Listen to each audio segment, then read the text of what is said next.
All right, welcome everyone to Chicago Football Connection podcast. We're talking obviously NFL draft Bears. There's been just so many rumors these last couple days that we gotta talk about them. So I have obviously my co-host Luke, and then we also have Snyder and Tom talking Bears with us. So really excited to kind of dive into it. I think before we do though, we got to give a quick RIP to Stephen McMichael, uh, Oh, Bears legend, passed away today from ALS.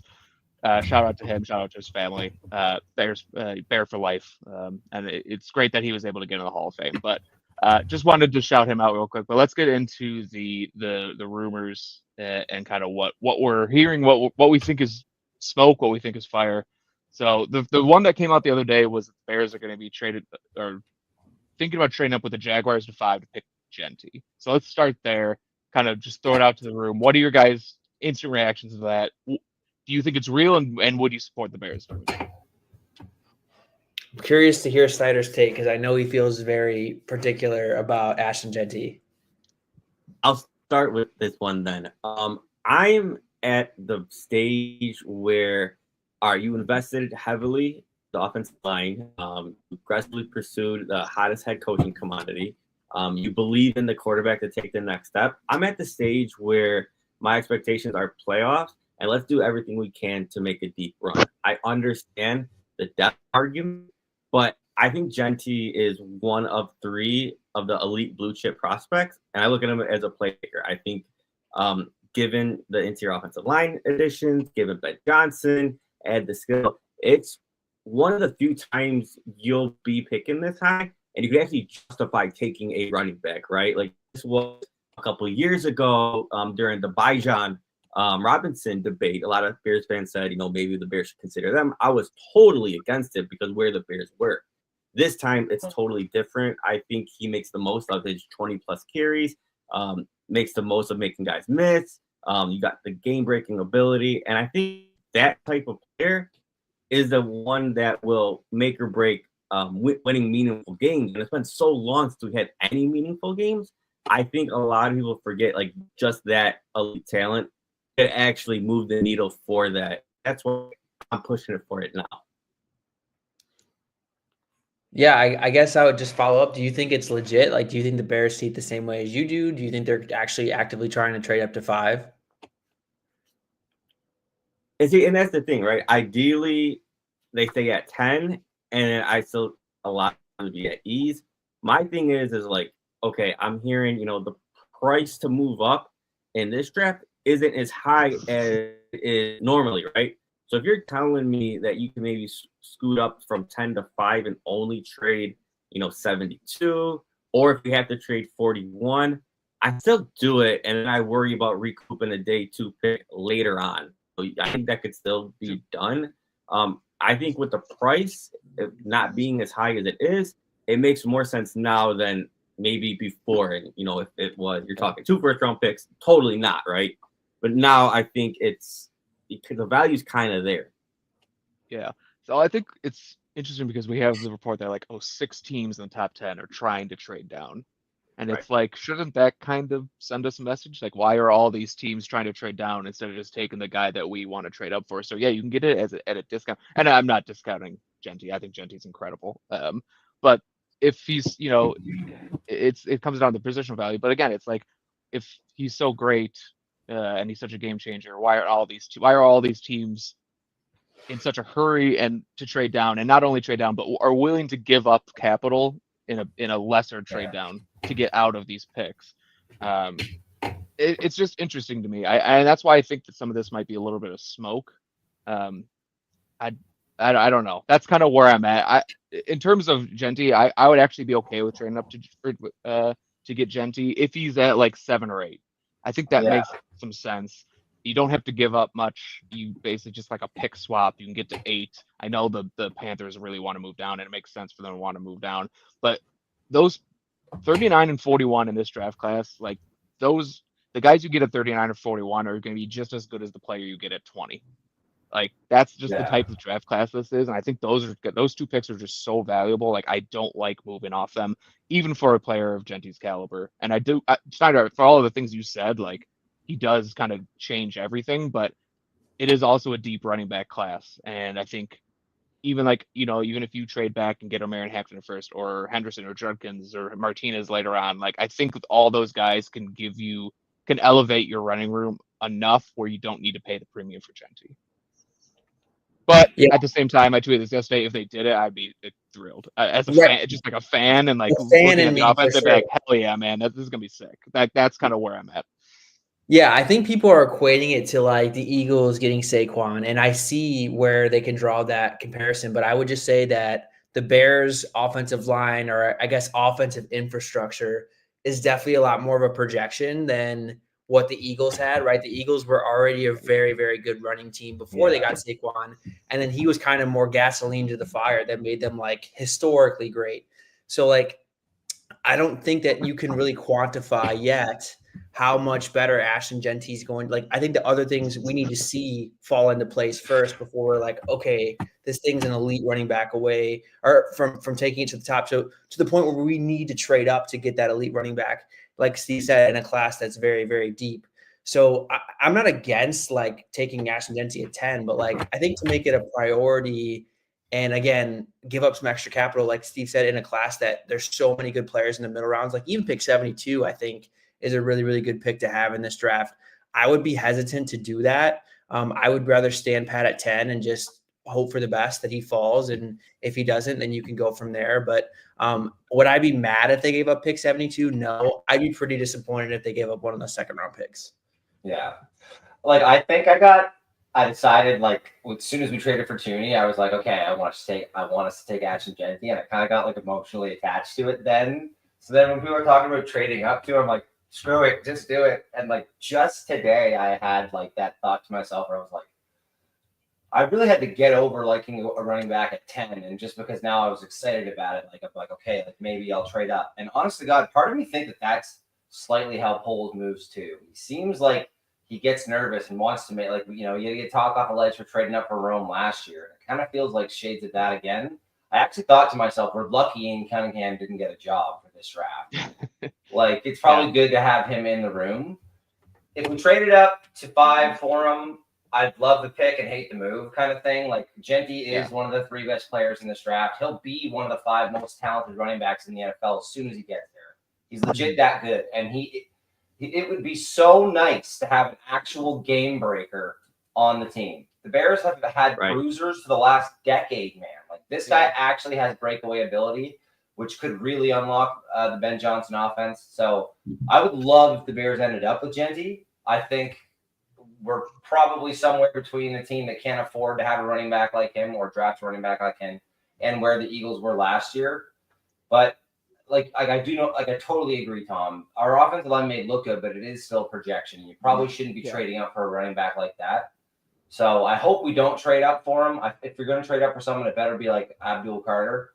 Yeah. And if not, then I think you just sit pat at 10, see if there's someone that you love there. And if everyone you love is gone, see if you can trade back. This would be a weird draft.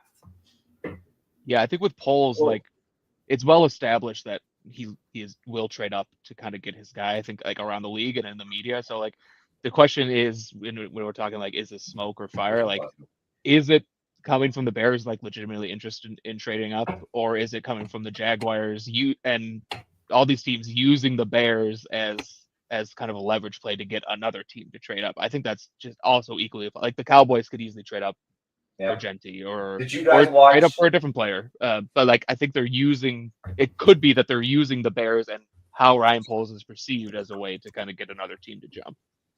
Did you guys watch the Poles press conference yesterday? Yeah, I caught clips. I didn't watch it. I should have watched like the entire thing. I just feel like he says nothing. Like, you know what I mean? I swear, you watch these, man, especially around draft time, and this fucking guy cannot, like, he cannot. He has no poker face. Anytime they ask him about something meaningful, he legitimately starts to like have such a funny grin. Like, he can't lock it down. And it looked like yesterday that like he genuinely is doing calls about moving back, and he genuinely is doing calls about moving up. He even made like a pretty veiled comment about drafting someone that may be able to contribute a little sooner. And like the way he framed it, it sounded like maybe about doing a trade for a veteran player already in the NFL. So I actually think that like they're probably checking all options right now. I think, you know, when they were looking at the free agent market and they didn't love what they saw, to like do something like start to look for a trade for Joe Thuney. Like it's good to think that they may be looking at like non-traditional methods of acquiring great players on draft weekend. Yeah, for sure. Tom, I you got to go wrote- back and watch that. But at the end of the day, I mean, I don't know if we really answered this. Do you guys think this is smoke? Like, or do you think this is legitimate? Do you think the Bears actually have interest in moving up, or do you think this is kind of just what Steve was saying, kind of like the way to just push people who are behind the Bears to trade up, maybe with them? Yeah. I don't know, but like I said, based on what we know of polls, I wouldn't be surprised at all if there isn't part of the Bears that are looking to trade up. I think I don't.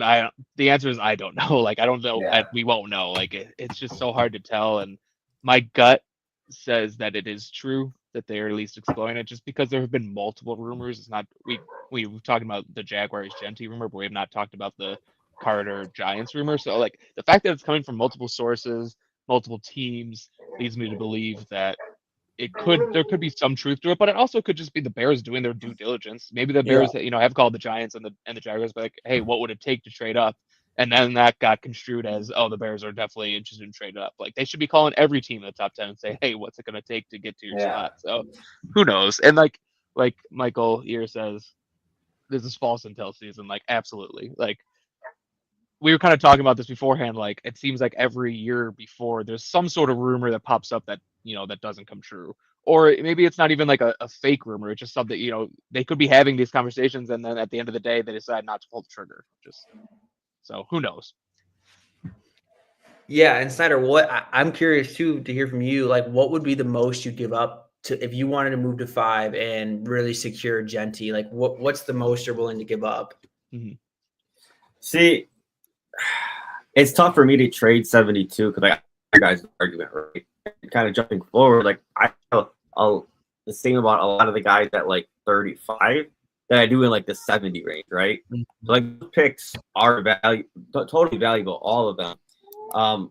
Again, I'm just convicted on Genty being that game breaker, being that mover of the needle in those meaningful games. And the thing is, it's not like you're asking him to be the focal point, right? Like Caleb is still like a quarterback who seeing all those flashes. You still have Rome, DJ.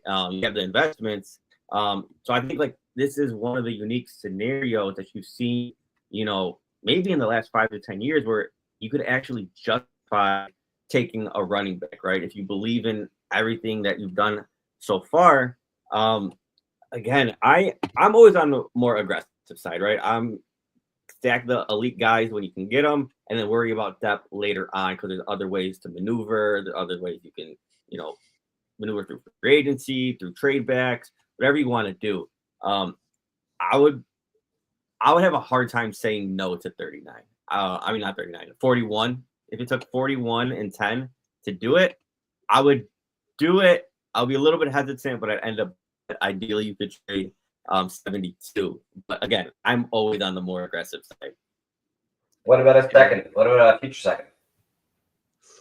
Yeah, again, that would work too.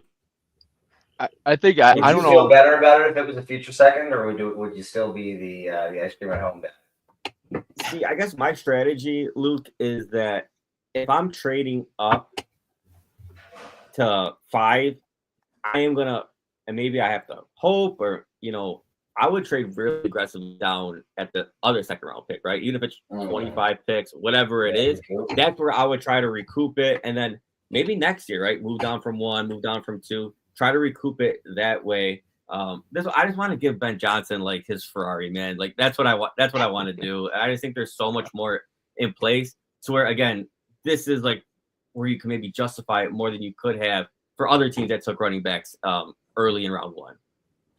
Daniel Jeremiah just gave us Tyler Warren. Do you guys want to talk about that? That seems like a pretty popular mock draft pick right now. Yeah. Like around this time, like last year, we were seeing like a ton of Romo Dunzeys to the Bears at that time. And like sometimes some Brock Bowers stuff. But But like, you know, some of the noise started to fade away and some real like information started to get out. And I would say that, you know, with probably Kelvin Banks and Ashton Genty, Tyler Warren would be the guy I'm seeing like probably the third most. Do you guys have any thoughts around that? I mean, I wouldn't hate the Tyler Warren pick. I get it, right? Like I can see where you think he's the best tight end in this class. Like I think it's no secret to any of my followers and to you guys. I definitely prefer Loveland, but I think if you're drafting Tyler Warren, I don't see where Cole Kmet fits into this offense, like as a consistent focal point. Like they just are too similar in my opinion. And I think Tyler Warren's like especially as a receiver, like a way better version of Kmet. He offers more after the catch. I think he's maybe more of a physical route runner as well and better ball skills. So I get it, but at the same time, I think there are definitely guys I prefer over Warren. So I'd be pretty meh on the pick. Right. Yeah, I'm kind of in the same boat. I agree with you. I like Warren as a prospect. I have guys that are higher, like you said. Like I think we both have Colson Loveland as tight end 1. And I think there have been some rumors today as well about the Bears interested in Colson Loveland, which I love to see because I think he he gives you an element in the passing game that's a little bit different than Warren. It's interesting with Warren and Loveland. Everyone talks about Warren as this like chess piece that you can move around because he did it in college, like the Wildcat stuff. But honestly, Loveland's that guy. Loveland's the chess piece that you can move around. So I think he fits Ben Johnson a little bit better. That's just my opinion. Ben Johnson might disagree. And I think Warren, like you said, I'd be fine with it, but it wouldn't blow me away. I wouldn't be like thrilled about it. Yeah. Warren to me feels like it's slightly like the running back pick in that like to some extent it's a luxury and you're kind of betting against the odds taking a tight end or a running back in that spot. Like, you know, you're seeing a lot of Bears folks being okay with like an Ashton Genty there, but he's legitimately like a blue chip type prospect. Like, you know, he might be exactly what you'd want in a running back. Like Tyler Warren isn't that. So it's like, I don't know if I'd ever really feel good about taking him there because maybe he's the best at that position in the draft, but it's like, that's still, you're really, you know, having to fight the odds on this one to be successful drafting a tight end in that spot. I think, you know, go ahead. No, I was going to say, sorry to cut you off. I was going to say, I really think the Powers pick of last year and seeing his production has actually like boosted where fans want to take tight ends, right? But this thing, like, they're totally different prospects, right? Like, to the Raiders also suck. Production. Yeah, that like too. You'll get a sick tight end. For sure. And I think I view the whole discussion with tight ends with the Bears. Like I'm trying to get in the mind of Ben Johnson and like I just like can't see them having unless Loveland has like a really serious injury thing, which has been out there that he might fall because of an injury. Like I can't see it. I think they'll have Loveland as their tight end 1 because he's so similar to Laporta. And the way I justify the top tight end pick is like you got to look beyond the box score. Like you got to look what he's providing Ben Johnson from a flexibility of formations. Like that's what he wants to dive into. He wants to break defenses that way by being able to be versatile and making defenses kind of pick their poison, how they want to defend Loveland. Okay, if you want to bring a lighter cover guy in, we're going to run the ball all day at that guy, and Loveland's going to kill him in the run game. If you want to bring in like a bigger linebacker-ish safety, big nickel type, Loveland can cook that guy in coverage. So like, and this create matchup problems too with like that guy being brought on the field. You can match DJ Moore up with them. You could match from. So that was always kind of my argument. But if you're expecting him to be like a 1,000-yard tight end in year 1, that's never a great bet, right? Like that's never a good thing. I think funneling a passing offense through a tight end that's like not George Kittle is probably the wrong thing to do in a lot of offenses. Right. But yeah, that's the kind of the way I look at it. Yeah, and it helps Kmet too. I mean, puts Kmet in a really good role for him. So it elevates him 2 players. You get a good receiver, and Kmet can then be that blocking tight end, but a little bit more than that. He's not just a blocking tight end. Like he can help you in the receiving game too, but then he gets covered by like that second linebacker who's probably not really athletic, so he gets put in a better position. I think it makes a lot of sense.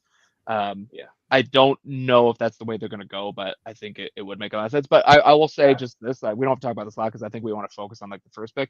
I think tight end's going to be they're going to address it at some point. So if they don't go in 1, like I think Miles Taylor, Elijah Arroyo at 41, 39, like one of those 2 guys, or even maybe someone else, but probably one of those 2 guys, I think Yeah. would be high on their board. Yeah, pretty well anybody who's like big board you'll look at is going to have this year 6 or 7 tight ends in the top 100.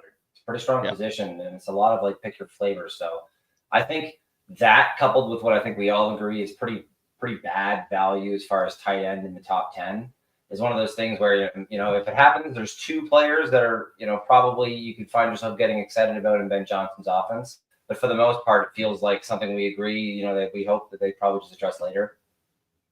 Yeah. The thing Let's, is, like, I was not a fan of either of the 2 tight ends later on. Like, I'm either, like, and again, that's just my preference, and I don't want to stay on this conversation. Who in your mind are the other 2? Mason Taylor or Arroyo. I just, like, don't think they move the needle. I think they're No pretty love for niche. Harold Like, Fannin. I have not watched Fannin, so maybe I need to give him a spin before I I can. like him, man. I actually don't Okay. get why he's not like getting more conversation there. I saw people's like some people had like 3 tight ends or 4 tight ends aside from Loveland and Warren above Fannin. And I was like, man, maybe I was watching something different. I love Fannin. Yeah, I thought he played tight end like Debo. He's got good feet. He played so like he moves so well that I was so shocked how big he was when he weighed in. I thought he was going to be like 6'2". My very first note with him is 6'4"? Question mark? Bowski likes it. Yeah, I don't know about that, but yeah. I don't know if he's like anyone, but I actually was like shocked how many people had him as low as they did because I thought he was like in a kind of a clear tier on his own when I did my some work in the 10 class. But there's a ton of love across the board for like Arroyo, people love Gunnar Helm, Terrence Ferguson, Mason Taylor. I love Mitch Evans too. I like Taylor and Arroyo. So Tom, we differ there. I thought I thought Taylor would be worth one of those picks. I think Arroyo would be worth like 72. So you would take Taylor at 39 or 41? I think it would be a little high. I think he's probably. Let's see where he is on my board. I have it in front of me. Hold on, give me a second. I wish he was a better. And I'm sorry, I don't mean to talk about the niche of these players. I wish he was a better route runner. I just like didn't think he was like he had enough salesmanship. Like there wasn't enough sizzle there. Like he just kind of went where he was supposed to be, and guys can pretty much felt like anticipate it was what like he slightly manufactured for him too. Like they were getting an emotion and like double screens and stuff like that. I have him at 52, so it'd be a reach, but not egregious on my board. I think he's just really fluid, and just can develop into a little bit more receiver. But yeah, like you said, I don't think we need to get into the minutia of all these. I think that's the tight end conversation. You're going to be seeing probably sure. tomorrow too, some Loveland and some Warren talk, and we can understand why that happens. But I don't think anyone in this conversation wants that to be the case. Yeah. So Matt says keep building the lines. I want to talk a little bit. Let's go back to the first round conversation and the other kind of rumors that have been popping up. Kelvin Banks has been rumored to be, a Bears target for a while now. We'll talk about that. Another guy a rumor that I liked a lot more today was Tony Pauline saying how interested the Bears are in Josh Connerly. So those are 2, left tackles, guards, wherever you have them. Although Pauline said, this is another thing we don't need to get into. Pauline said he sees Connerly as a guard. I don't get that at all.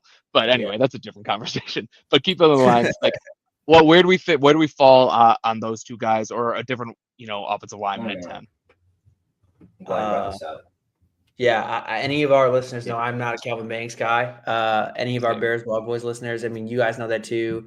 I don't think he's a bad player. Like he's currently 40th on my board, so it's not like I hate him. Like that sounds bad for a lot of people, but that's really not. Like I if you take him in the second round, I think that's a slam dunk pick. It's just if you're taking him to be a tackle, I have some reservations because I think some of the balance stuff I think is really hard to fix in the NFL, where he won't be in as protected of an offense, and then he'll be relied upon on an island more. I really worry about that if that's where you see him at 10, which I'm assuming that you do. And then I think he's more of a guard, and the Bears just invested heavily in their interior offensive line. So do you want to take like a guard waiting in the wings at pick 10? Like I think that's just a bit rich from a value perspective, and I don't know if the player's worth that kind of pick either. Yeah, I mean, we see Banks similarly. I have my guard too. I also just looked up. I also have him 40 on my board, so that's interesting crazy. that we have literally the exact same. But yeah, I see him as a guard, and I mean, it seems like the NFL maybe disagrees. It seems like the NFL sees him as a tackle, not only as a tackle, but like a top 10 pick, like pretty easily. And I think he will go top 10, and it might be to the Bears.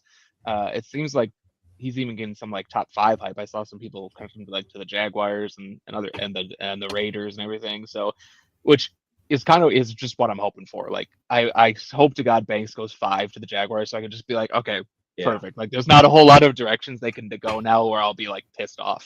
I will say this though, like I while I have him like lower on my board, I tweeted this the other day, like or yesterday, or maybe even today. But anyway, that if the Bears trade back, there's not a single player that they could draft that I'd be upset about. And I think Banks is in there too. If they trade back to like 15, 16 and Banks is still on the board somehow and they take him, I'd be like, okay, that's a little bit of a reach, but whatever. He's got potential. You could give him a shot at left tackle. Like I think with the Bears and Ben Johnson, like it's going to be a very offensive line friendly offense. And I think that's what Banks needs. So while it wouldn't be my preference, like that would work. I think it would work out for them. Well, here, let me add to this. Go ahead, Luke. Go ahead. I was just going to say, I feel the same way. I think we very likely will have a good offensive line this year as far as the count we have and the positions that Ben Johnson will try and put them in. But I think, like, if you go and take yourself a skill position player here and then maybe in the second round address it, that's a little different than, like, actually taking it seriously. And I think if you take someone like Kelvin Banks, especially with trade down, it's like that is really taking it seriously because that's a guy that you won't use him. In perfect world, you won't use him at all this year. And that's just an understanding that someday you might need to use him, and it'll be good to have someone you can trust in that position. Mm-hmm. Sorry, what were you saying? Yeah, that's what I was going to say, right? If you're locked on improving the trenches, improving the offensive line, and you ask, 9 out of 10 Bears fans walking down the street, they're going to say, offensive line, offensive line. And my thing is, like, maybe look deeper into the individual player rather than the position, right? I think you can get yourself in a little bit of, but if you are Ryan Poles and you are locked in to offensive line, definitely go the route that Luke is saying, trade down, right? Yeah. And then I totally understand it. But mine wasn't even really a comment on Banks. I was saying to the boys before, like in general, I haven't really watched like a ton of these offensive lines. It was more of the theory of the move, and that's actually a good segue because I've seen some other things mock and some conversation at least in the last day. It's a bit of a shakeup to I think what has been the norm so far. Is there anyone else staying at 10 or even like in a little trade down aside from Banks, but on the offensive line that you guys would be fine with, like aside from Membu, aside from Will Campbell, like those guys mentioned? I've seen a lot of Simmons. I've seen a lot of Josh Connerly today. And are those guys that you or is there anyone else you would actually be okay with at 10 or with a little trade down? I think those two guys I'd be okay with both of them, to be honest, at 10 or even like on a trade down. Oh, wow. I had Simmons as my tackle 1. That's obviously with not seeing any of his medicals. That's like what it is. Like, so if they draft him at 10, I have to assume the medicals are good, in which case he's perfectly worthy of a top 10 pick. And with Connolly, I like him too. I have him 19 on my board, so it's a little bit of a reach based on that, but for a left tackle, like that's not really much of a reach. Sure. And it makes sense that the Bears like him. Like I think he'd fit perfectly into kind of what Ben Johnson wants for the left tackle. My only concern with Josh Connolly is he's a better version, but also very similar to Braxton Jones in terms of like play strength and anchor. Like, and I don't know if he's going to be an upgrade in year 1. But if you think you can get the same player, if you think Josh Connolly can be Braxton Jones in 2025, and then obviously you think he has more potential beyond that, then I think it makes sense. I think the argument with Connerly is, correct me if I'm wrong, that he's coming into the league a little bit younger than Braxton Jones did, right? So you've seen Braxton Jones, right? Braxton Jones, when he came into the league, a little bit older, maybe 23, maybe kind of topped out strength-wise, to where Josh Connerly, maybe he's still filling into his body.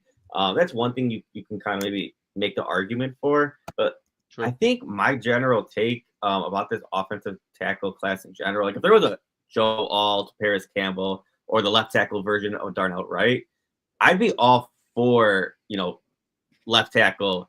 But my thing is, and I'll just open the floor to you guys, I just feel solid enough with Braxton Jones that I'm not convicted that any of these guys will actually be better than Braxton Jones as a pro, who's been, again, has his limitations, but been about average. Like, to get an average offensive tackle, even in round 1, that's kind of hard to come by early on. Those guys take a little bit of time if they ever come through. So like that's been my Great biggest point. argument with this tackle class.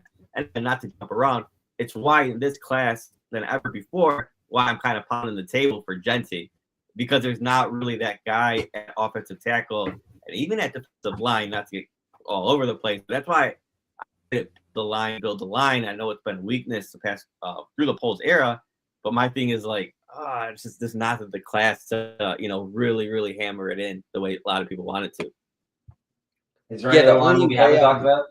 The only way I'm rushing to take to upgrade over Braxton Jones, or I guess to take a tackle at 10 or wherever if they trade back in the first round, is like they gotta have better traits. And my big thing with Braxton Jones is like I just don't think he's like has the best range. I don't think he has the best feet at tackle. Like I think obviously the strength is an issue for him, but like more or less, I think he's out of position when he does get bull rushed, and that just kind of compromises him and why it looks worse than maybe his strength being the issue is. So with Connerly, I think he's got better feet. And like Steve said, though, he definitely needs to get stronger. Like I think like the bigger, longer guys are going to give him trouble early on. But that's why I think it's the beauty of kind of taking him now and letting him sit. Like I think he's in an ideal situation where you could really, really work on that strength and getting him bigger, because he looks like he like needs to get bigger too. Like it's not like this guy looks maxed out. He looks kind of lean for being an offensive tackle. So you really hone in on that this year, and you hope he's ready for next year to take over, and you can let Braxton Jones walk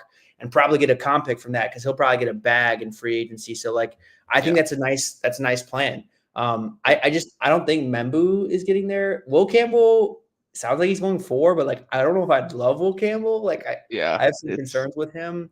And then Simmons, I was a little bit lower on Simmons because to be fair, I didn't watch all of the 2024 tape. I wanted to watch some of the 2023 stuff against better competition. And it was definitely not as good, but I don't know if he like took a leap, like he took a legitimate leap this year, or was it just because he didn't play the best competition in the games he's in? So the tape he posted this year was like top 10 worthy. It's just, I have some considerations as well, but Simmons, Connerly, Membu, if you take any of them at 10, I'm not gonna be mad. Yeah, I think kind of going back to what like Snyder said earlier about this being hopefully the highest we pick in a very long time, actually gives even just more reason to go with the Connolly or Simmons if they're there, because like you said, I don't think Campbell's going to be there and Battle won't be there, or even potentially a Banks if they like Banks better, because you're not getting a left tackle of the future if you're picking in the 20s. Most likely you're not getting a left tackle future if you're picking in the 20s next year. You have a chance to maybe get a left tackle of the future picking at 10 this year. And that's why, as much as I love Genty, I think he is a game changer. You can get running backs. You could draft a running back at 25 next year, potentially, and just kind of cobble something together this year. Left tackles don't. I shouldn't say don't, but for the most part, if you want a left tackle, you got to draft them pretty high. I think that this is a good opportunity for them. And like Tom, like you said, they don't even have to start right away necessarily. Braxton Jones can hold it down for a year, or at least at the very least, you let them compete for the job. And and if let's say it's Connolly, if Connolly doesn't win that job, it's not the end of the world.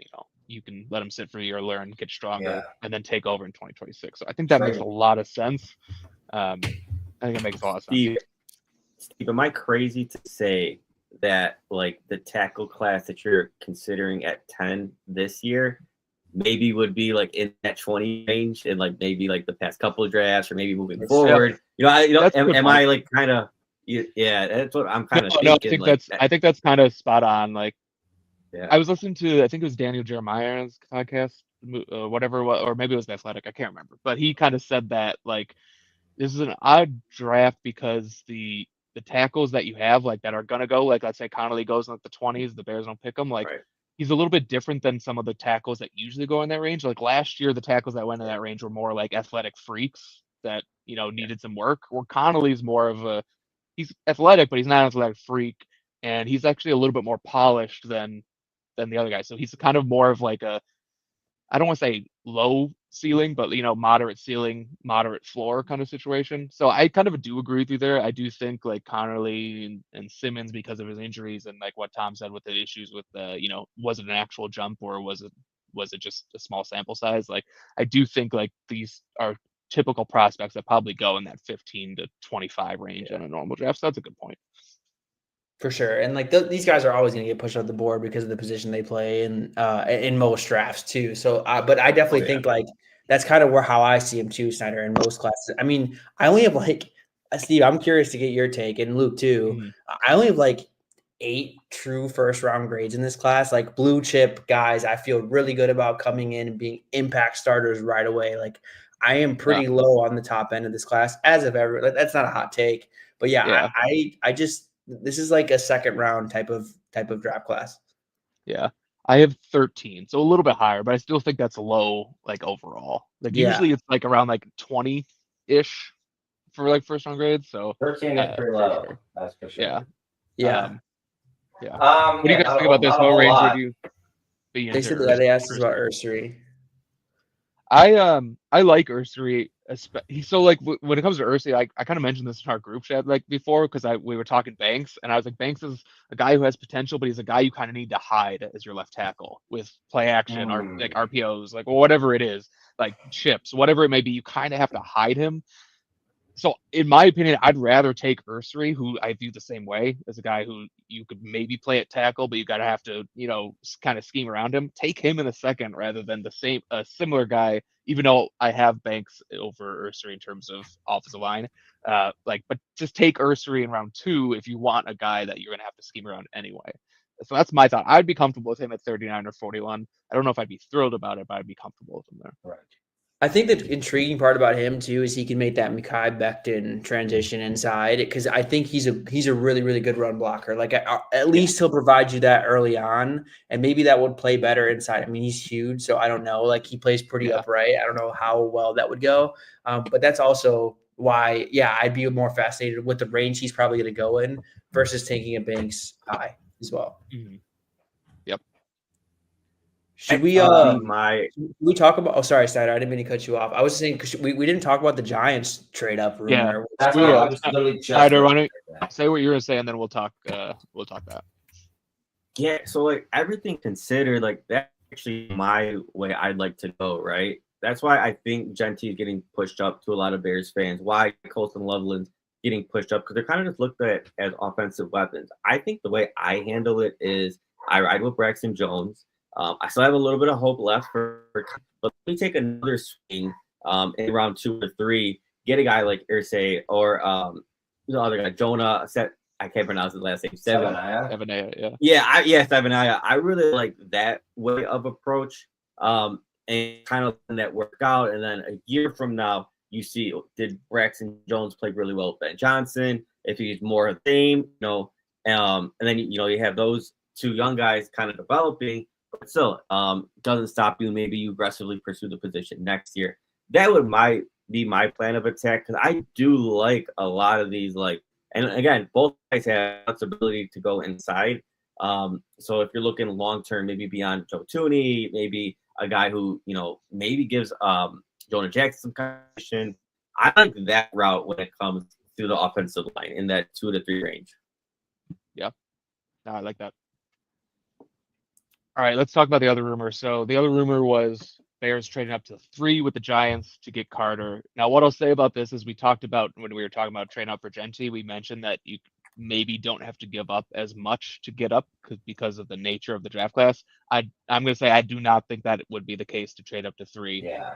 Abdul Carter is a legit blue chip prospect in any draft class. Like there will be a lot of suitors to make that trade. So if you're trading up to 3, you're going to have to pay probably a quarterback premium to get that. So just that's my input. I'm curious what you guys think though. For sure. And I believe the report, honestly, because I bet the Bears are calling to see, hey, what would it, like you said, I think Steve, you brought that up earlier in the episode. Like, I'm sure they're calling saying like, hey, how much would it cost?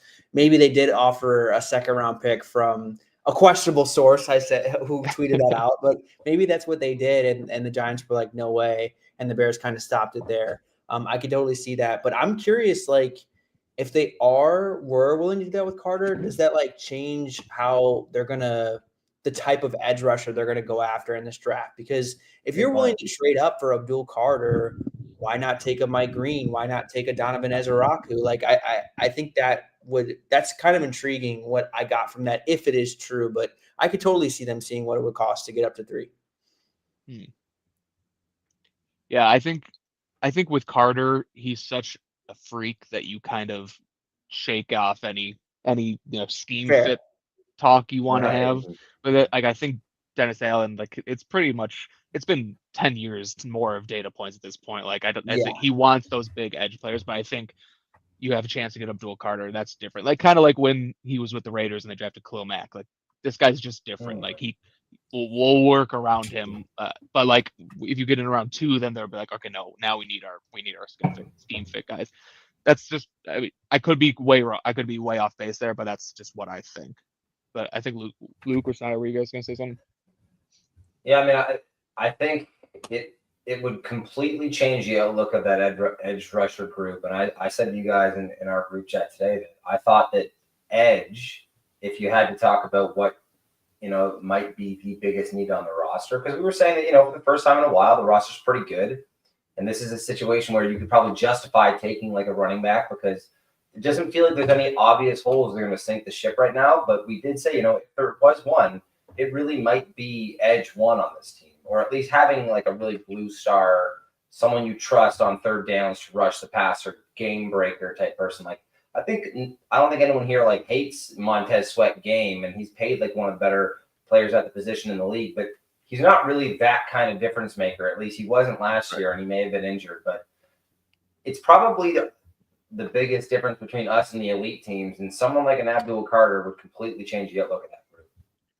Yeah, 100%. I think like that's what they're missing, like a one-on-one guy. And that was like the beauty of Cam Jordan and the Saints defense, because he fit what Dennis Allen looks for, and he could win 1v1 as pass rush. Like it's really hard to find guys that big who are that dynamic. So yeah, I think I'd be willing to concede whatever body type that Dennis Allen wants for a guy like Abdul Carter and pay that premium. Steve, I'm curious, and whoever else has watched Mason Graham, because it doesn't sound like Mason Graham is as big of a lock to go anywhere from like 5 to 7. Like that's where it sounded like his range of the draft. Like he could fall a little bit. Do we view Mason Graham as not on Abdul Carter's level, but like could he potentially be like a one-on-one wrecker in the NFL where you can single this guy up and he's going to win most of his reps? Like, do you view him that way? I have him at 7 on my board, so pretty high. I do think like the reason he's falling, or like potentially could be falling, I guess, is he's undersized, he's got short arms, and we have no athletic testing. And I think we have no athletic testing because he's not an elite athlete, because he was completely healthy. He could have easily tested. So you're betting on 3 outliers with him. But obviously I still like him. I am 7th on my board, so he's still, a very good prospect. Can he be that one-on-one guy? I think he can, but to an extent. Like he's not going to be a Jalen Carter one-on-one guy, but can he be a guy who wins enough one-on-one on the interior to make an impact and be worthy of a top 10 selection? Yeah, I think so. But I don't think he like I said, he's not going to be a top 5 D tackle. He could probably be a top 6 through 10 D tackle, in the NFL, which in this draft class I take 10 times out of 10, because I don't think there's that many top 5 potential guys at any position in this draft class. Yeah, and I'm curious to get Snyder's take on, because he's pretty aggressive, wants to trade up for blue chip talent. Is Mason Graham one of those guys you consider trading up for? Honestly, I wouldn't, not trading up, right? If you take him at 10, I'm totally cool with that. I think if you're trading up, it's for 3 guys, right? But here, let me stop myself. If I'm trading up to 3 with the Giants, it's either Travis Hunter or Abdul Carter, right? If you're doing that trade up and you're telling me that's what you paid for Genty, as much as I want him on the Bears, that's just irresponsible, right? That's just totally overdoing it. That's where absolutely I draw the line there, right? But if it's for Travis Hunter or Abdul Carter, all day, right? I'm totally for that. If you wanted to trade up for Mason Graham, I think it would be like maybe like pick 72 at most, and I think I would feel good about it, right? I would feel dirty about that. Like, yeah, I think would be. Graham is a guy that you run to the podium if he's there, but you're not going to trade up to get him. I think it's kind of how I view him. Like, yeah, I'd love him on the Bears, but I'm not going to break the bank. Because like I said, there are legitimate concerns about his projection to the Yeah. NFL. Like we've seen guys who have been really more productive than Mason Graham in the NFL not make that transition because they're just not long enough, not athletic enough, and he's both. So Yeah. I think you trust the tape if he's there at 10. Otherwise, you let someone else take him. Here, I want to ask you guys if I'm crazy. I think I will say the caveat with Mason Graham too is that if you don't think that edge is the biggest need on the team, then a real penetrating pass rushing defensive tackle is probably the biggest need on the team. So it fits an obvious need also for the casual fan at a position that's increasingly becoming. It's obvious that it really is one of the premier positions on the team. The best teams in the league, if you want to go look at them, have someone that can disrupt from the inside. And Dexter Lawrence has played good and is trending in the right direction. I'm sorry, Gervon Dexter has played good and is trending in the right direction. But like Abdul Carter, adding Mason Graham to that group would turn it from something of a bit of a worry to like probably a strength pretty quickly. It's also a deep D tackle class is something to consider when talking about trading up, and then also talking about taking him at 10. Like I wouldn't be opposed if he's on the board at 10.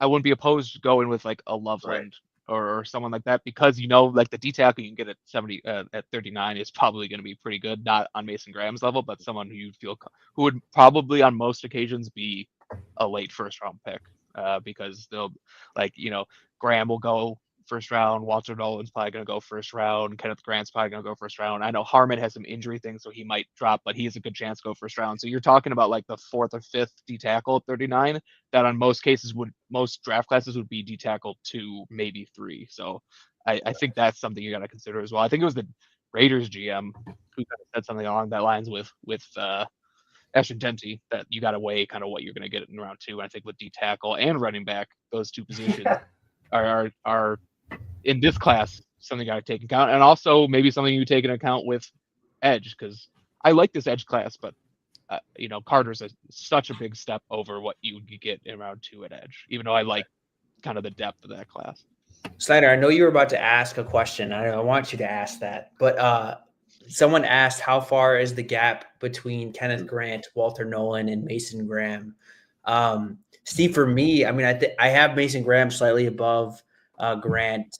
But Walter Nolan, I think, is kind of in his own stratosphere because I think he's like the most talented of the class. Like he's the most physically gifted, but his tape is probably the rockiest where there's a lot of reps where he just really doesn't give a shit. Like he takes a lot of plays off.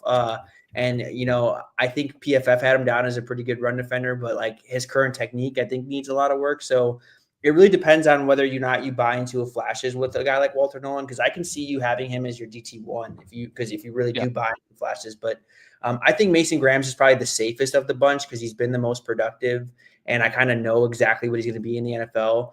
Grant's kind of like a nose tackle who plays like a 3 tech, and that's not going to be for everyone. But that's kind of how I see it. I don't know how you guys see it. Yeah, I have a Graham. These 3 I have Graham, Grant, then Nolan. And I think I have Nolan a little bit lower just for all the reasons you said. Like his tape is rough around the edges, but the flashes are so high. Like I have no problem if I see a take where he's D tackle 1 and I have him D tackle 5, I think. Like, and that's also, with just how strong this class is too. But I think, it's not going to shock me if he's the best D tackle out of this class. Like the quickness and the bend that he has for a big guy is pretty rare, but he just needs a lot of work to get there. And then with Kenneth Grant, I'm a little bit lower on him maybe than some because like you said, he's huge and athletic, but he doesn't play as powerful as you want him to be all the time. So that's how I have it. But I also have Derek Harmon as D tackle 1, which is maybe a little. You have him over Graham. I have him over Graham. I did. Wow. I have him at 6 and 7. Like they're right back. I know. I'm not. I've gone back and forth on that take a while, and I finally just decided, hey, screw it. Like let's just do it. And then, but I really like Derek Harmon. I think he's really, really good. So, and I don't have the concerns. I mean, he has the length, 35-inch arms. He has the size. He has the athleticism, which are 3 things that Mason Graham's missing. So. And the tape is pretty good. So, I think from just a pure film grade, Mason Graham is higher, but from projecting them to the NFL and kind of what their ceiling is, I like Harmon slightly better, but apparently he has some injury issues, and if he drops to round 2, I'm all over that. The Bears Yeah, that'd be Bears awesome. there. My only hang up with Harmon is like I didn't think he was like the best athlete. Like I thought he was like a decent one, and I think he's pretty stiff. Like he doesn't really like finish really well, and I don't know if that's going to change in the NFL. But like he can still be a very disruptive player. I mean, he's my DT too, so I like him as well. But yeah, that's kind of how I see the class. I think we see it pretty similarly. Snyder, I'm sorry that we prolonged your question. What were you going to ask? Basically answered my question, and it was actually pretty much asked, right? So I was going to lay out a scenario. It's like, because we're talking about trading up for Mason Graham, and I'm like, you know what? Call me crazy, but I would rather stick at 10 and take Kenneth Grant than trade up for Mason Graham. Yeah, I mean, I think I would too. Yeah, I think I would do the same. And like, yeah, if Harmon was healthy, I would also take Harmon at 10 and feel fine missing out on Mason Graham as well. Because like I do have Graham a little bit above. Like I have Graham's like a fringe first round grade for me. But like Grant and Harmon are like right there in that second, like looking outside in the second round, like the top of the second round type of grade. So I feel the same. Some other options. This guy likes kind of Grant as Bear. Like I think it makes sense. Like I wouldn't be surprised if the Bears like him, and so I think that would make sense. You might be able to get him in a little bit of a trade back, which is nice. I think trading back, like that's the other rumor that's kind of been popping up today. Is like the rumors today have been the Bears are going to trade up, the Bears aren't going to trade up, and the Bears are going to trade down. So it's like what's going on? But that's kind of a good thing. It does seem to make they're doing their job. Exactly. If for the first time, it kind of feels like the Bears are playing the game a little bit versus like panicking and being like, oh, everybody else is playing the game. Yeah. Like this whole Poles and Cunningham, you guys should watch the press conference, are both very calculated in some funny things that they say. And it could be them purposely tipping their hat. Something like with Poles, I don't know if it's him just not even be able to contain it. But like legit, it supposed a lot of different options, and it wasn't exactly obvious what like the Bears were favoring, but it did seem like they were considering everything. And I don't think anything would surprise me at this point. Like it really does feel like the Bears are like kind of considering all options. If you have to pick one, like either trading out for a specific player, drafting a specific player at 10, or trading down. What is your preference? Luke, I'll start with you. I'm a trade down guy. I think if you can add a mid to slightly premium pick in this year, or even just give yourself some ammunition for next year. We don't have a ton of picks next year. I would love that. I think the way the board plays out at 10, there's like one or two guys, Ginty, like maybe Graham, that I would feel like absurdly good about. After that, there's like 30 guys that I would feel fine about. So it's like just jump back to like 21 with the Steelers. Let them come up and take shit, or take someone off their hands, or just grab yourself a nice little like bounty of picks, and then take whoever like at 21 everyone else screws up and doesn't take. Yeah, that would be the dream. The dream would be either that or sit and get Genty. Yeah, Snyder, yours is trade up for Genty, because I don't think Genty's going to be on the board at 10. So. Snyder, I'm assuming yours is your preference is to trade up for Genty, or is it to trade up for Carter? No, if I were trading up, because I know Carter's going to cost a lot. And again, I feel okay about the defensive line being capable enough. I think I also push up Genty just because he's on the offensive side of the ball, right? I know that he's going to make the most of his carries. Ben Johnson would be very convicted with him, and he's gonna, like last year, DeAndre Swift, if he's the box score, like he was okay, right? But how many times did he run in between the tackles and just get swallowed by any touch of contact, right? How often did he put Caleb in second and longs, third and longs, right? I just think Genty just puts the Bears in more favorable position, makes the offense less predictable. You add more play action there. So I just think he benefits the offense the most if you're just talking about picks in this draft. And that's why I'm just very convicted to secure that. I really would feel lighter if it was just 72, right? If you went from 10 to 5 and you only sent 72, I would feel like, all right, you secured your guy, you know he's going to be productive.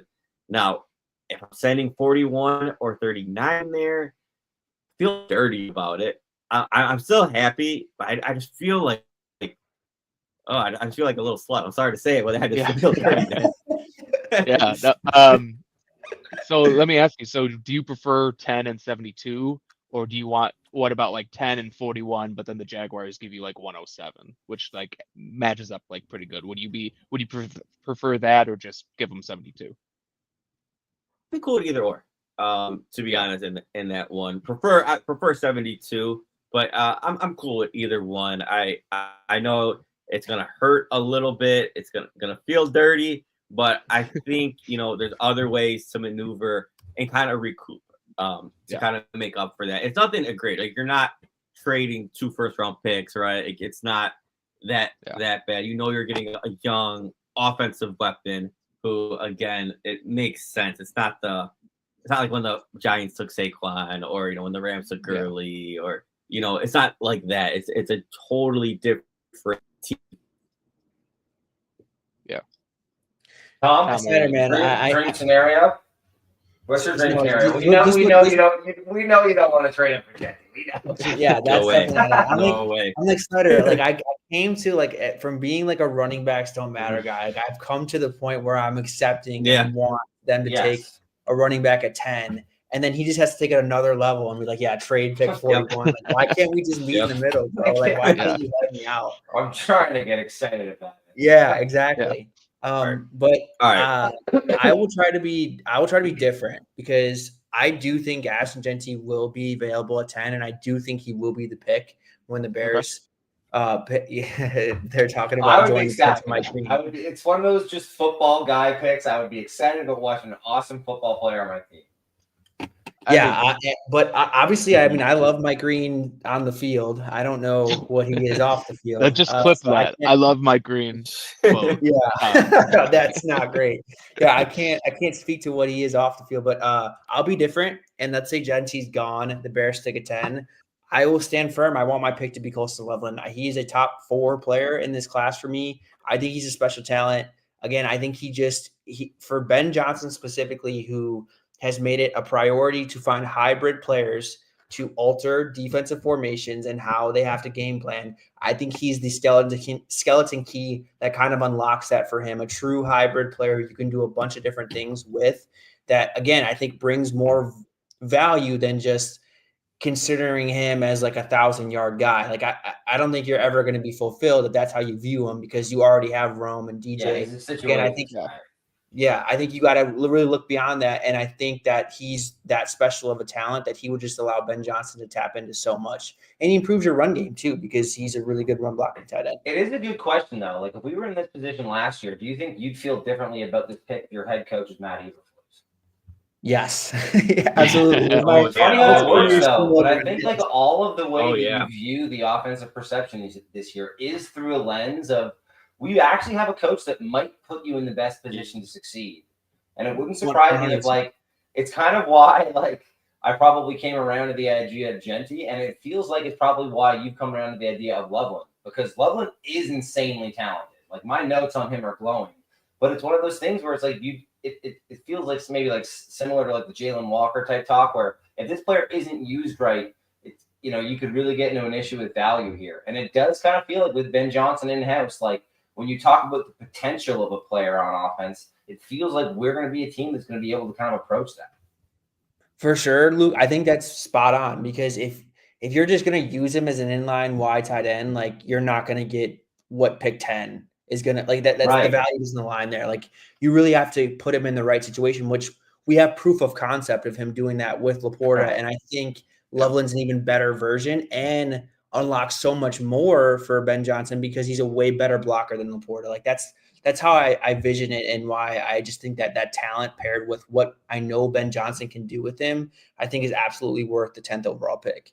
Love it. Yeah. All right, so let me my bad, guys. I just want to continue on with Tom, right? As convicted as I am on Ashton Jeanty, and I want him, really, really bad, right? this is like one of the drafts where it's like I am not super convicted. Like that, you must do that, right? Like I hear Tom's argument, right? If you're saying, hey, Loveland is gonna be, you know, a matchup nightmare, and the way Ben Johnson is gonna implement him, and now if you want to say, okay, hey, look at 10, but then hey, like maybe pick 39 or 41. You're talking Caleb Johnson, Quinshon Judkins, whoever is your favorite running back there. Could that be more beneficial to fully unlock what I'm craving at, you know, moving the needle? That's the best counter argument to what I'm saying there as you're talking offensive weapons there. So I'm not saying like no top 3, because this is one of the classes where you can make an argument like that. It does feel like we're nice in that tight end and running back are deep in this class. At least it feels that way. I also feel like just the way the nature of the position works is every year we're like, this is the deep running back class. Yeah. Steve, what do you got? Pick 10, staying put. You guys picked all the good ones. I don't know. I guess my preference is to trade back. But if Genty's there, you take him. No brainer. I think if Loveland is there, if Genty's gone, I think then Loveland would be my pick at 10 too, which I guess is boring because it's what kind of exactly what all three of you said. I know. Let's pick a preference there. If Genty's gone and Loveland's there at 10, would you be happier with the trade back or with a Loveland pick? I would go Loveland. I do agree with him that I have a 5 on my board, so that's a top 5 player at 10. So you take that, and I think, like Tom said, for everything Tom said, Ben Johnson can get the most out of him, and he unlocks the offense and all that stuff. And I think offense, like, if Mason Graham's a pick of 10, I wouldn't be disappointed. But it's like I kind of do want the pick to be offense. I do think a name we have not mentioned at all in this conversation, and like pretty much all offseason, is Caleb Williams. Like no one's talking about him, but like I still like the number one priority is to make sure that Caleb Williams is him, and I think we all think he can be him. But I want to let's just make sure he has everything he needs to be him. So I'll go. Important note to remember. What's his name? Backup quarterback ran out the back of the end zone. Arlovsky, Dan Arlovsky. Yeah, he did a post today, but just highlighting some cool features on like I think it was Amazon Web Services like draft information. And I talked about like tendencies, and he decided to choose Ryan Poles as like a tendency guy to chase on. Ryan Poles has only ever drafted offensive players in the first round and has only ever drafted defensive players in the second round. Food for thought. Interesting. I could see that exact happening for sure. 100%. Taking or Loveland to 10 or an offensive lineman, and then going like edge D tackle at 39-41 or safety. Like I could definitely see that. I just want to break down a quick scenario for you guys because I think it's a very real scenario. So let's say Genty goes at 6 and Mason Graham goes at 6 to the Raiders. Let's just say this for the sake of the example, or the Jaguar stuff is true. He goes to 5 to the Jags. Okay. And then Mason Graham goes to 6 or 7, and the Bears can't trade out of 10, and they're not taking Loveland. He's got medical red flags. No one's really talking about that being a realistic possibility. Mm-hmm. Who do you think they take in that scenario? And they can't trade back either. They have to pick a 10. Who do they take in that scenario? Who do I think they take, or who do I want them to take? Who do you think they take? What happened with the Jets? Did the Jets take Warren? Yes. Let's say the Jets took Warren and the Raiders took Graham. Okay. And then the Jags took Genty. So I think I would say there. Let's say no. He went to the. Wait, hold on. I want to revise this. Okay, let's say Warren is at 10, and the Jets took Membu, the Raiders took Mason Graham, and the Jags took. Well, I think Ashton Genty. I think that. Well, no, I think. Let's say Warren to the Jets, and let's say Mbao to the Saints at 9. So like all the top guys, that's good. Are gone. Because I think that makes sense. That's really and I think he kind of those two guys could flip too. I think he'd be forced to say Warren there. There's been enough smoke where if he's there and kind of the other guys we talked about were off the board, they're already picked. Like it's hard to ignore that there have been a lot of ties to that 10 pick and Warren. So if they're off the board with Membu and everybody else there left at 10, you can't trade down. Wait, sorry. I just want to clarify the situation. So let's say Yeah. the Jags took Genty, the Yep. Raiders took Graham, the Jets Here we took go, guys. Tyler Warren. Okay, yeah, we're doing this. Okay, cool, Let's do cool. it. Here we cool. go. All right, so wait, obviously you got Cam Ward, quarterback. Going Yeah. on, yeah. Travis Hunter Hunter. 2, Yeah. Abdul Will Carter, Carter, Will Campbell. Will Campbell. Yeah. Jags go Genty. Genty, Raiders Mason go Graham, Will Mason Graham. Graham. Yeah, it doesn't really Uh, matter, but yeah. Tyler Warren. Jets go Warren. Ma- Yeah. Warren. Panthers go like Tet. Do Jalen Walker. Do Jalen Walker. I think that's like the lock. Yeah, Jalen Walker Walker, seems to be he's the a with him, linebacker. but I should get that. And then And they then go Membu right now. here. Yeah. Yeah. Okay. All right, so, so yeah, who are we going? Who are we taking in this situation? Okay, who do you think they're gonna take, and then who would you want them to take? I've And then seen Tom mock Smith, draft right. of Walter Nolan inside the top 10 and outside the first round.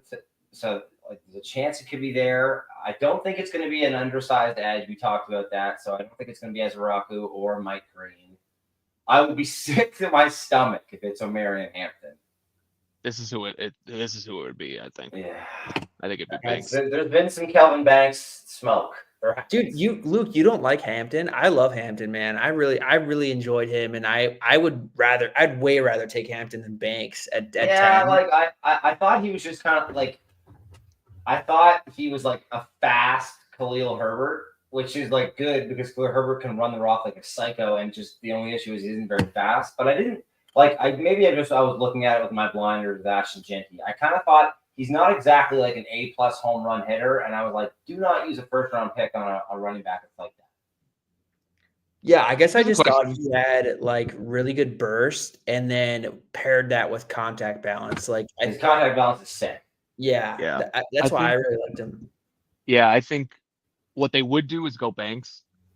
I would go either Hampton or Connerly or Simmons on here too. So, but Scroll up a little I'd be fine with Or, Hampton. or any of the idea. I mean, I know Harmon, he might not be, in consideration here Yeah. because of the injury, but like I would take Grant over Banks, and yeah, I would- I think Michael Williams would get some. Shamar Stewart would get some consideration here. Like, Yeah, that's true. um, I think, I mean, Harmon for me, like if we're not, if assuming his injury is fake and people are just trying to get him to fall down the board, he would be my guy here, for sure. And honestly, like I know I said I was lower than Walter Nolan. I don't know if I'd be that upset with the 10th pick because at least he has such high upside. But I if they know. take the swing, like I get it at least. Like he's not my favorite player, but I get why they took. He's worthy of a top 10 pick just because on the athleticism. And honestly, people are gonna hate this.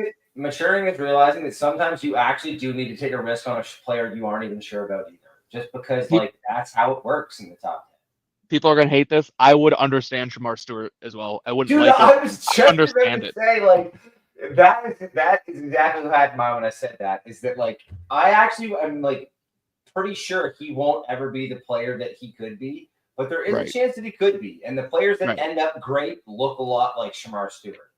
I would rather take. Sorry, Steve, I didn't mean to cut you off. Go ahead. But I would rather take Shamar Stewart over Kelvin Banks, Michael Williams. Yes. Who else did we just talk about? Like basically all the guys we just talked about. I think I would rather have Shamar Stewart because at least like he gives you something that the room does not have. Like I don't think Montez Sweat is the same level of athlete as Shamar Stewart. So I could get on board with it a little more if this is how the board shook out. But like, yeah, ultimately there are a couple guys I'd want more, but this is like one scenario where I'm like, okay, I can see why you took Shamar Stewart here. Yeah. Yeah, I wouldn't like it. I want the comments to know that like I wouldn't like it, but like I'd understand it. I understand where they're coming from. He's literally the greatest athlete at the end we've ever seen, according to like, the testing. So like take a big swing. It's a low percentage it's gonna hit, but you're probably getting a pretty good run defender. Yeah. Like the worst case scenario, you get a who's gonna develop into a pretty good run defender, and then that's probably it. But hey, you got a chance. Yeah, here's the cool stat for you. Defensive ends that weigh over 255 pounds and test at a 9.85 RAS or above have like an 100% success rate of achieving a 10 sack season in the NFL. Yeah. Like I think it's like 15 out of 15 players that have done it since 2009 have broken that. Have done that in the NFL, and the only player in this year's draft is Shamar Stewart. Yeah. So interesting. I think that comment of Tom will break his TV, change that to Michael Williams. That for Yeah. sure, I would break Or my TV. Banks. He's like, yeah, that too, or Banks. But yeah, that's kind of where I'm at with what the like worst case scenario type of situation for the Bears could unfold to be. Yeah, that definitely is. It's kind of low. Well, here's a question though, because Tom, you obviously high on Loveland. I'm high on Loveland as well, and the reasons you said you're high on Loveland because he unlocks the offense. He's versatile. You can move him around. Well, what if in this scenario they drafted like a Ted McMillan and kind of used him almost in like that same role as Loveland? Obviously, he's not going to be blocking in line, but like kind of used him kind of in that same role. I actually have no idea because I have not watched really Ted McMillan much, so I could be way off base here. Any thought to that or no? I wouldn't like it because I Okay. think it's too redundant to what you have in Rome. Like, I think your offense is kind of like capped off. Like, you don't really have any burners. Like, they both win in the same ways. And what are you going to put? Like, you're going to live in an 11 personnel. Like, is Ben Johnson going to do that?